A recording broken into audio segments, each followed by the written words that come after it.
The eraser's regret, perfectionism, fear of mistakes, and creative burnout. Mia sat at her drafting desk under the harsh glare of a single lamp, a fresh sheet of white paper resting before her. She was a creator, but somewhere along the line, creation had stopped being fun and had become a high-stakes exam.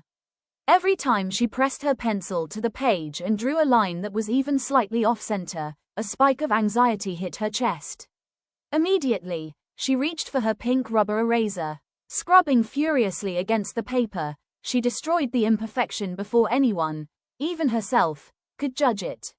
She believed that true beauty had to be flawless, precise, and completely without error. Hours ticked by on the wall clock. Mia's desk looked like a battlefield of rubber shavings, graphite dust, and crumpled paper scraps. She had spent 3 full hours trying to draw a single human portrait, but every eye was slightly asymmetric, every curve was a little too sharp, and every shadow felt wrong. So she erased, redrew, erased again, and polished until the paper itself grew thin and fragile. When she finally stepped back to look at her work, there was no masterpiece on the desk. There was only a thin, grey smudged, torn piece of paper with a hole in the middle. In her desperate bid to make the art perfect, she had erased the art. Mia dropped her pencil and buried her face in her hands. The exhaustion of perfectionism wasn't just physical, it was soul-crushing. It applied to everything in her life: the emails she rewrote 6 times before sending, the conversations she replayed in her head wishing she had sounded smarter, the hobbies she abandoned the moment she wasn't immediately good at them. By refusing to tolerate any mistakes, she was giving herself zero room to grow. She realized that her fear of making something bad was preventing her from ever making anything real.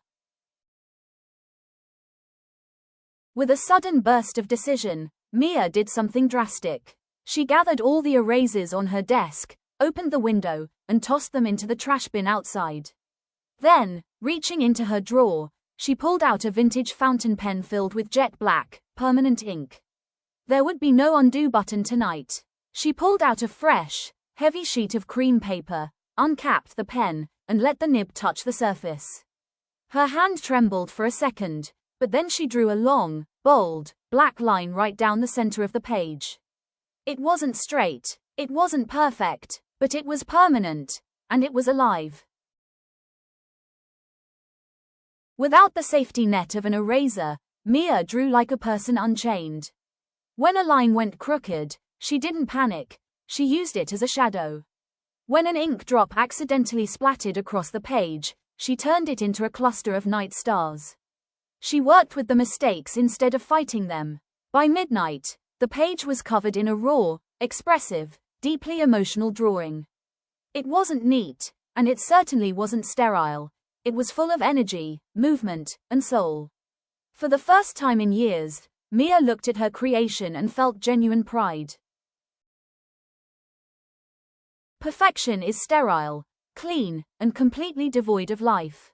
Your flaws, your crooked lines, and your unexpected stumbles are where your true character lives. Stop trying to erase your story. Start painting with the smudges. If this story inspired you to finally put down the eraser and start painting with your beautiful smudges, please like, share, and subscribe.